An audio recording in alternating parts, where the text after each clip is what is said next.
Alright guys, so we have finally finished the basic algorithm scripting. You can see I kind of jumped a little bit here. So we're going to start working on these zip lines. These zip lines are going to be, at least this first one, we're going to build a personal portfolio web page.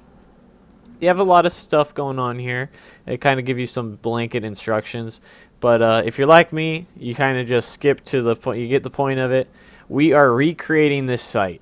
So the way I'm going to do it personally is I'm going to break this video up in about 5 sections. So we're going to start here.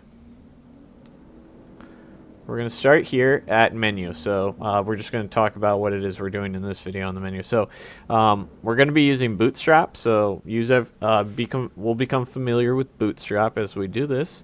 And also, so the first one will be the menu. Then we'll have this. We'll have this first page. That will be the second video. Third video will be this page. Fourth video will be this page. And maybe we'll just fifth video this, or we'll throw it into the fourth. So about 4 or 5 quick videos. So you're going to need to go over to codepin.io and create a account. It's free. It comes up with 3 paid options, and then in small font down at the bottom there's a free version. So don't be tricked. So in this case, this is where we're going to be adding our CSS. They have a nice little quick add thing here for Bootstrap, so go ahead and add that in there.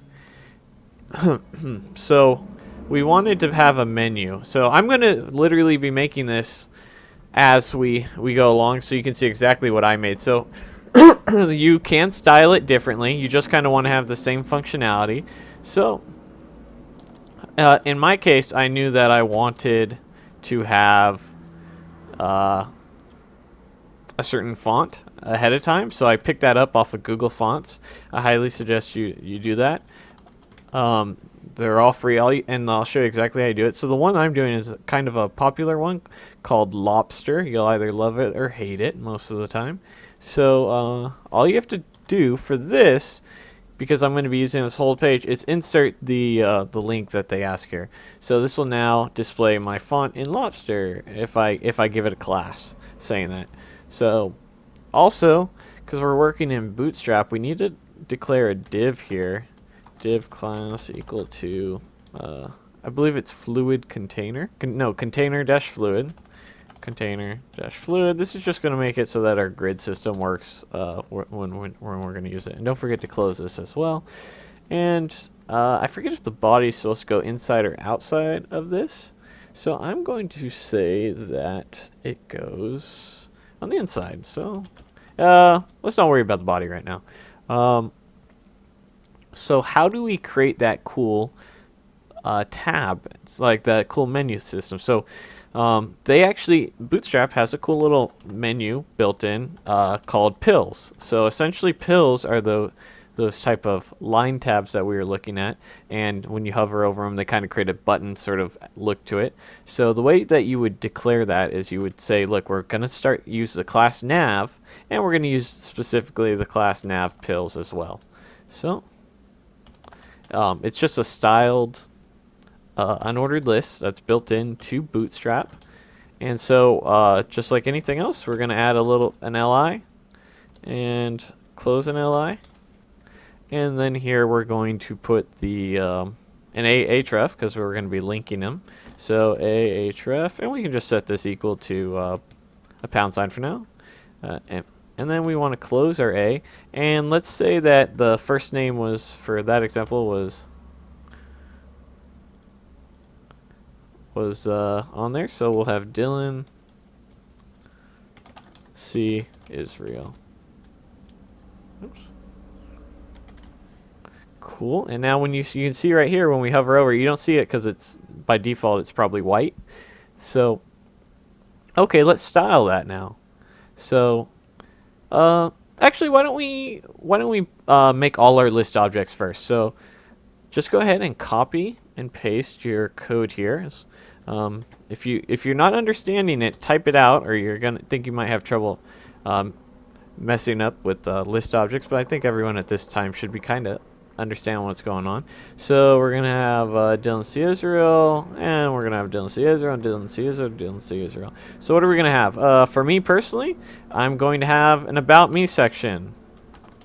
Who doesn't like talking about themselves? It's a lot easier to talk about yourself than write about yourself.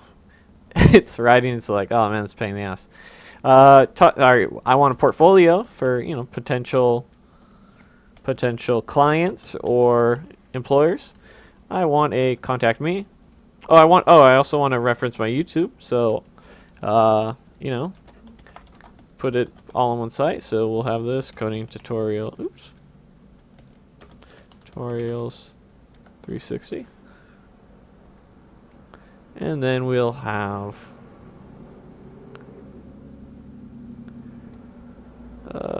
our last one was a contact me. That's what it was.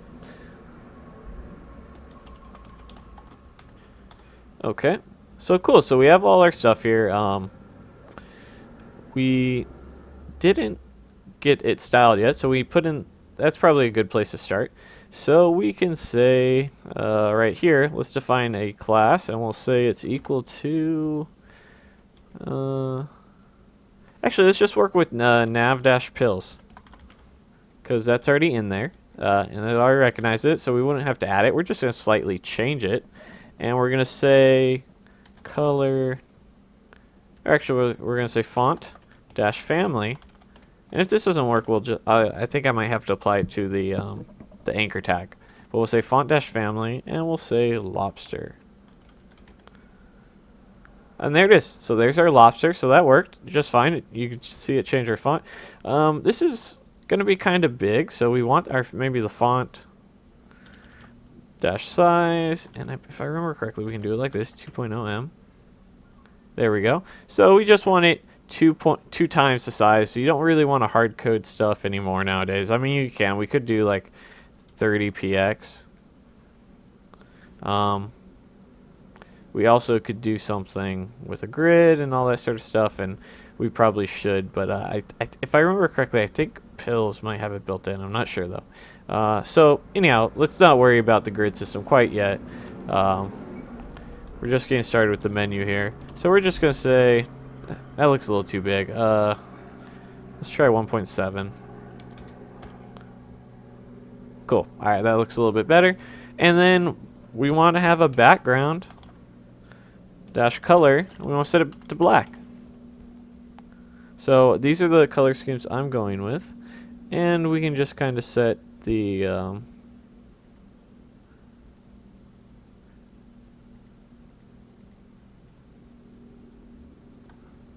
what is this the body? Let me see here. I just so it's not converting the whole line there. So we're just gonna say body background. Oops. Background dash color black. I just want to see if that comes up. Okay, cool. So that is the background. So we'll do it like that, and that will work. But we'll have to figure out something later on for our images, because we don't want the black along the side. But this for now will do it. So, but now we want to float these four right, because this was on the side and this one wasn't. So how can we do that? So same thing. There's actually a pull right class in Bootstrap. So we're gonna give each one of these classes except this first one that I'm starting to edit. So we're gonna say class is equal to, and then it's just pull dash right. And you can see this right there. I think if I remember correctly, I'm going to have to rearrange this so that it does it in the order I want. So class equals pull dash right. And then we'll set class equals here. Pull dash right. We'll set class equals here. 2 class equals pull dash right. And since we're working on this, apparently it pulls them right in order. So since this one's first, it pulls that one to the right. So let's see if we can fix that, because I didn't want that. It doesn't matter for now. We can always go back and change that. So the body here has a little bit of padding, and we're setting this part to black, but we actually just want this background to be white, and we want to set this up to succeed here. So how are we going to get this to the edge? So I think this container fluid, let's see if this is changing it. Yeah, it was a container fluid. So we'll come back to that and fix that eventually. But right now, so we have our menu. So let's go ahead and save this, and settings, we'll just put YouTube zip 1. Save that, and that was pretty quick. So let me take a brief moment here, and then we'll continue on and just do the first page. Thanks for watching the video. Don't forget to like and subscribe. That helps me out a ton, and I appreciate all the comments that I get and all the questions I get in the comments, and I'm happy to answer them, so keep them coming, and I'll see you in the next video.